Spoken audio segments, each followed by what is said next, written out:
Good morning, everyone. This morning, I'd like to read a brief excerpt from David Helfand's recent book, A Survival Guide for the Misinformation Age. Dr. Helfand is a brilliant astronomer, climate change expert, and skeptic. He highlights an important principle for skeptics: numbers matter. He also highlights how unintended consequences can emerge from well-meaning projects. Without numbers, the best of intentions can go awry. One of my favorite examples comes from an analysis of energy generation in Colorado by the engineer Henry Petrowski. By 2013, Colorado proudly proclaimed that they had achieved their goal of generating more than 10%, 13.8% to be precise, of the state's electricity needs from zero-emission wind power. Sounds laudable, yes? The problem, Petrowski pointed out, was that the net effect of this expensive achievement, a lot of wind power on the Colorado grid, actually increased the state's carbon footprint, the amount of CO2 it emits into the atmosphere annually. Wind is, of course, a variable source of power. To keep the electrical grid supply in balance with its demand, other sources of electricity must be added in an amount inversely proportional to the wind-generated power.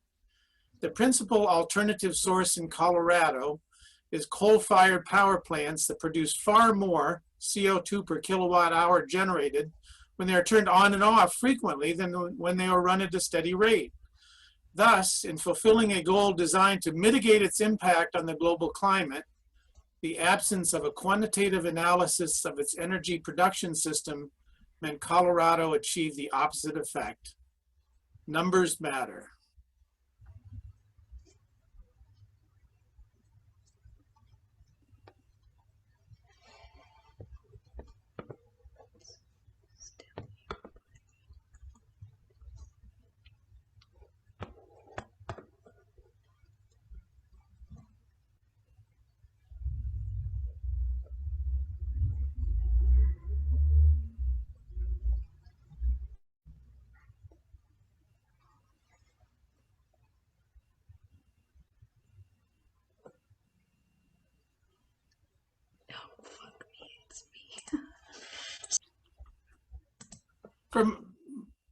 For most of my life, I've worked as a researcher and product designer. My work is focused on how to make products usable, effective, and efficient. I had to be aware of bias, my bias and that of others, and ensure that my data were approximating how people use particular products in different contexts. I was searching for contextual truth and meaning, and while doing that, I had to parse what was important from what was noise. Over the last 10 years or so, I realized that I had a strong connection with skepticism and the skeptic movement. And I started to immerse myself in books, articles, podcasts, videos, and even the sermons from our church. Today, I'd like to share my thoughts about skepticism and how it relates to the fourth principle of Unitarian Universalist congregations: a free and responsible search for truth and meaning. So I'd like to cover three topics this morning. First, talk about a little bit what is a skeptic? Secondly, what is the mission of a skeptic? And third, what can skeptical activists do to make a difference? So let's talk about what is a skeptic a bit. In popular parlance, a skeptic is someone who disagrees with something you said, wrote, or put on Facebook, possibly. But there are a lot of ways to be a skeptic. For some, skepticism is a form of self-improvement.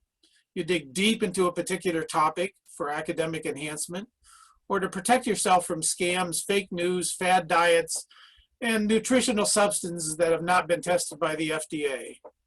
For others, it becomes a mission to protect a community from fraud, pseudoscience, fake news, discrimination, and financial loss.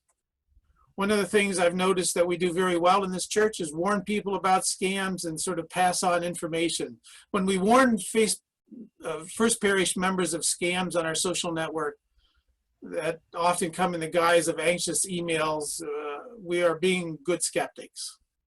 So one of the best definitions of skeptic that I found comes from the book Skeptic by Michael Shermer.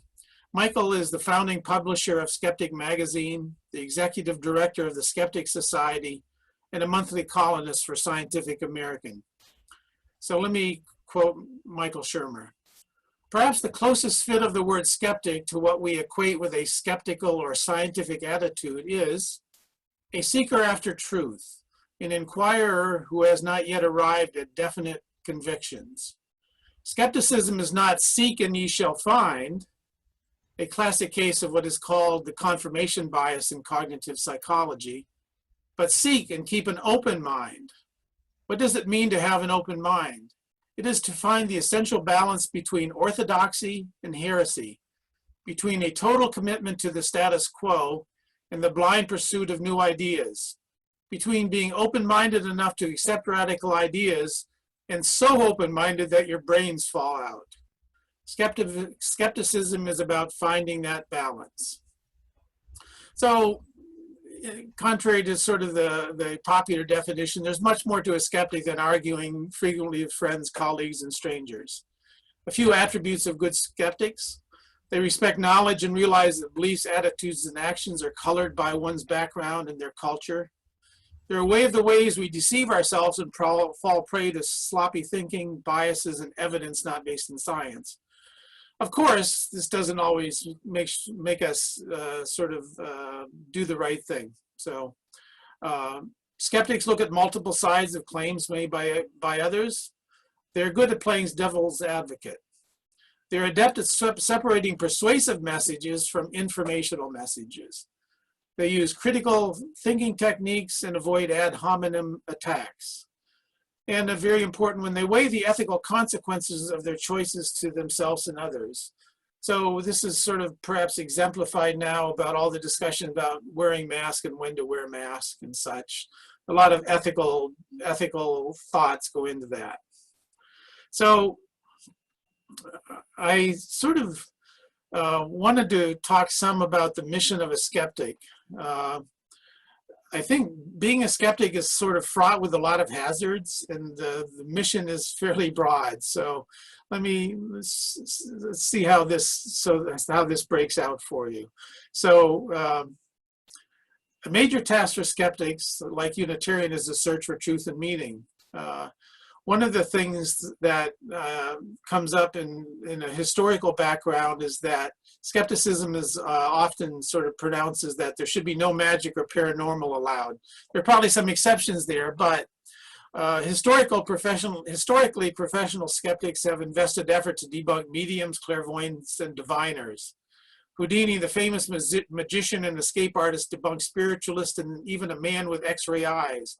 It turned out the man with X-ray eyes peeked around his blindfold, so that one wasn't too hard to debunk. Houdini inspired other magicians like the great Randy and Penn and Teller to expose phony mediums.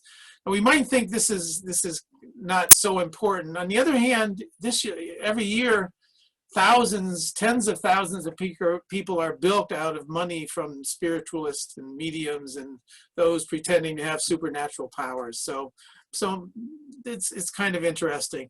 Magic is still alive. There's a big debate going on now in Great Britain and Australia about professional diviners who can find water in the barren western parts of Western Australia.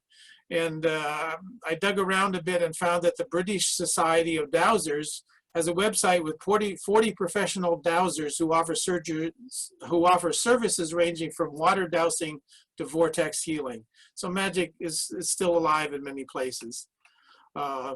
So what would a skeptic do if confronted with somebody who offered to find water for you, tell you where to drill your sort of deep well?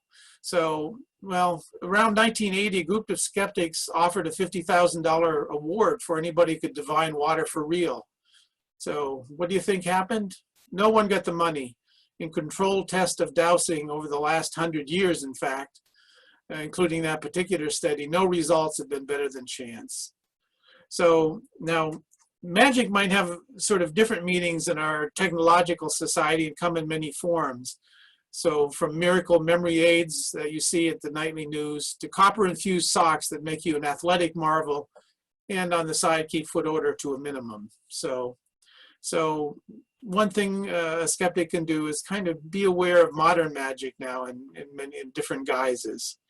So some general aspects of the missions of a skeptic is to understand and discover reality. And in these troubled times of doctored news, it's hard to know what is real and what isn't.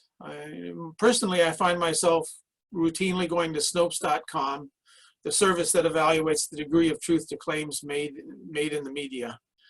The sad thing is I've lost a number of Facebook friends when I try to be a good skeptic and inform them of sort of misinformation, fake news, and you know, this it's a little bit sad.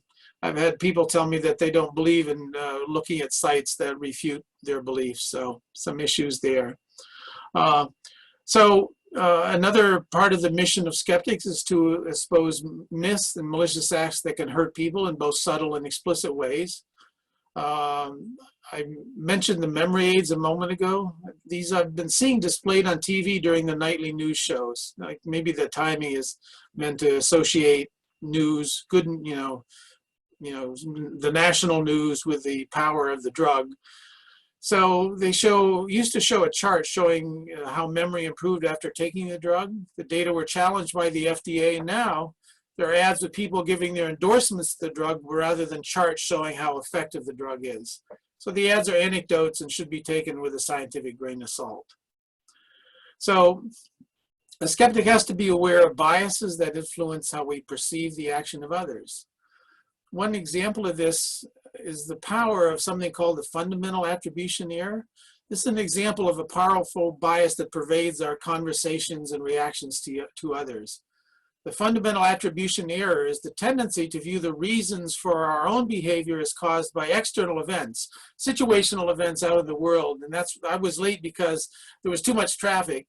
Whereas when we look at what causes the behavior of others or the actions of others and try to attribute behavior, we tend to say that that's because they're a sloppy person or they're a lazy person or some other personality trait as opposed to the situation. So this is a powerful bias that pervades our conversation. Social psychologists have looked at it for decades now, and very powerful cognitive bias. There's also bias in the algorithms that power things like facial recognition, resume review, insurance, and credit ratings. And these particular biases can affect millions and millions of individuals. The pernicious impact of biased algorithms is getting a lot of attention lately with front page articles about facial recognition software that misidentifies African Americans and women at a higher rate than white men. So, and going even further, we now have sort of machine learning systems that might start out with the initial biases of the developers, and then sort of some of them have their own learning algorithms. And at some point, it's hard to understand how that particular learning system actually makes decisions about things. So some interesting issues there. So another mission of skeptics is to help people make wise evidence-based decisions. So one good example, and one that I use frequently, is going to science-based medicine blogs, which pull together evidence and everything from the risk of vaccinations to research on diet plans. When I've done this, I've sometimes found that some of my beliefs are challenged, and sometimes they're just I had erroneous information. So another sort of mission of skeptic is to ask good questions. This is an issue that bothered me so much that about 6 years ago, I wrote a book on questions and questionnaire design. And thought to myself, knowing how to ask good questions is kind of a key skill for all of humankind. Bad questions often lead to erroneous conclusions that can affect our lives and the lives of others. And one of the things that I did sort of as examples for students and also for fun was to collect bad surveys that asked bad questions. And some of these are national surveys that would affect, who knows what. So I recall one from like a wildlife foundation that asked this question: don't you hate that animals are being abused every day? Yes, no. That's really a political statement and an atrocious survey question. There are more subtle biases when asking questions. For example, when you take a survey dealing with some kind of satisfaction, you're going to see rating scales that might go from 1 low to 5 high. In other cases, something goes from 5 low to 1 high. And each one has a bias. They'll sort of bias you towards the particular end, which particular side of the scale. So neither is wrong, but on average, you get slightly different results. So being aware of this is something a skeptic can be helpful with. So I think it's important for skeptics to reverse the anti-intellectual, anti-science movement we see on TV and read about in news media. Skeptics can provide legislators with links to good science and express concern when pseudoscience pops up in proposed legislation. This is something I've done occasionally, and I've gotten thanks, and I've also been totally ignored by those that I sort of send information to. Quite a few years ago, before I actually labeled myself as a skeptic, I saw an article in a newspaper about a lawsuit over convenience stores that were requiring lie detector tests for new employees, just as a matter of course, not for any particular specific rationale. So I wrote a letter to the law firm suing the convenience store and offered to do a review of the research on lie detection, and they took me up in the offer. I sent them a few hundred pages of research, and the strong conclusion was that lie detection is extremely inaccurate. Don't trust it. The convenience store eventually dropped the requirement. So this was one of my early forays into providing information that might make the world better, because lie detectors are terrible. At one point, I even built one myself and took it into a class and showed how emotional volatility can affect the results, even if you're not guilty of a particular crime. So earlier, I mentioned that numbers matter, and an important thing is to try and reduce innumeracy. Now, you don't have to be a mathematician to be a skeptic, but being aware of some of the issues with numbers and statistics can be helpful in sort of interpreting, information in newspaper and understanding that numbers don't always, numbers you see don't always have the context needed to understand the potential impact. So here's an introduction just to kind of give you a sense of how numbers, how a skeptic might view some numbers. So in David Helfand's book that I mentioned earlier, Survival Guide to the Misinformation Age, there was highlighted about numbers in a press release and how they may not translate to effective action, even when well intended. So here's the example. In January 2013, President Barack Obama announced, in response to the Newtown school massacre, a raft of mental health measures to combat gun violence. The expenditure sounded enormous, $155 million. That amounts to 50 cents per person, or 52 cents per mile, or about 8 seconds of psychiatric care per person, or enough gas to drive 3 miles toward a clinic appointment. So this is, of course, dividing things by roughly 300 million people and getting that.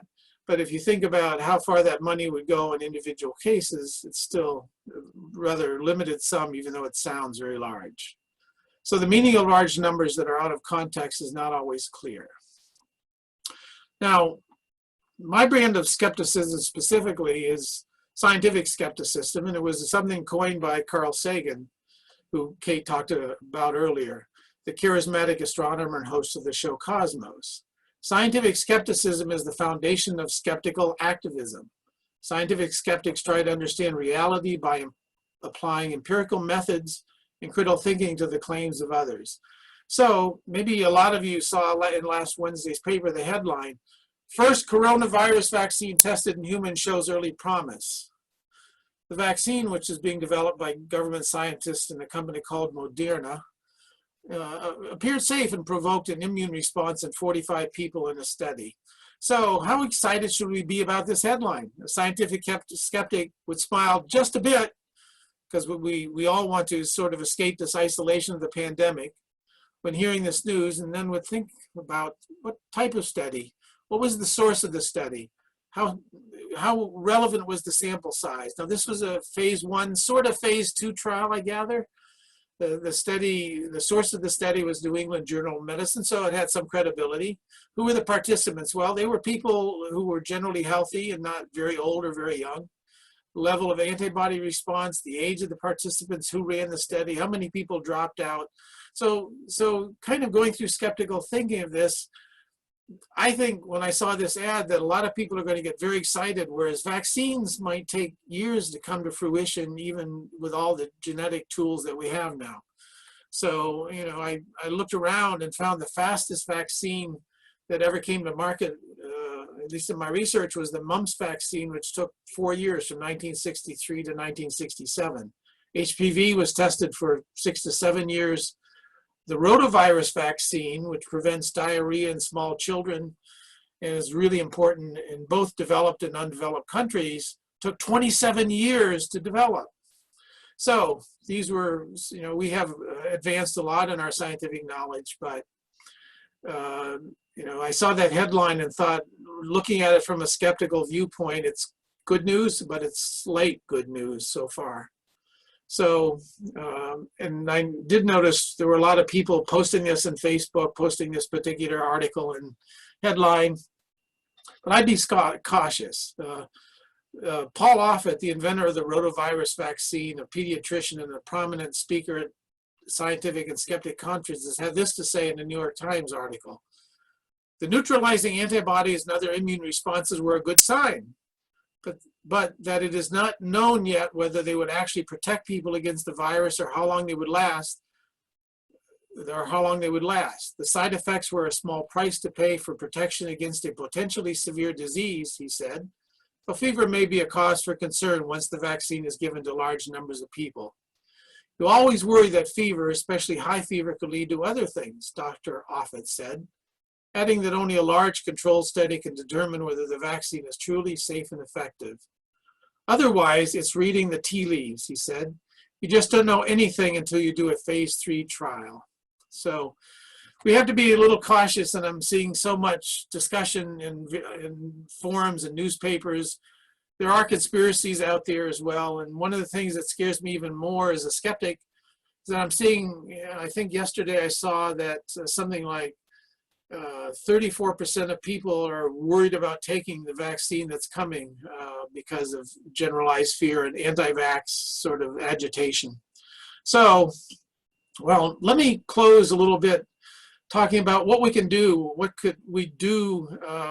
Some of the things we can do to be a skeptical activist. There is a list, and I'll probably post that on the social network.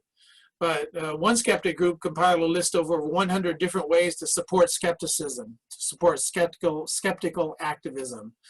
And they range from sort of what people taught in schools to sort of, I think they had 16 different categories of ways to be a skeptical activist. So a few of them, and we're doing some of these currently, support speakers at libraries and other venues, offer expert knowledge to people. So if any of you are doing a survey or questionnaire design, I'd be very happy to give you a review and comment.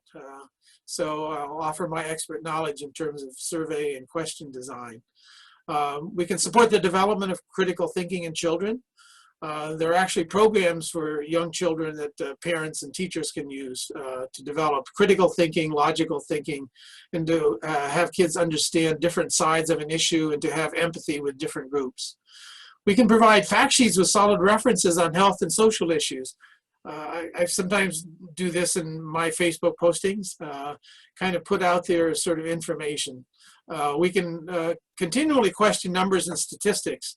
When legislators say something scientifically off the mark, say direct or indirect support for the anti-vax movement, write them to tell them how you object.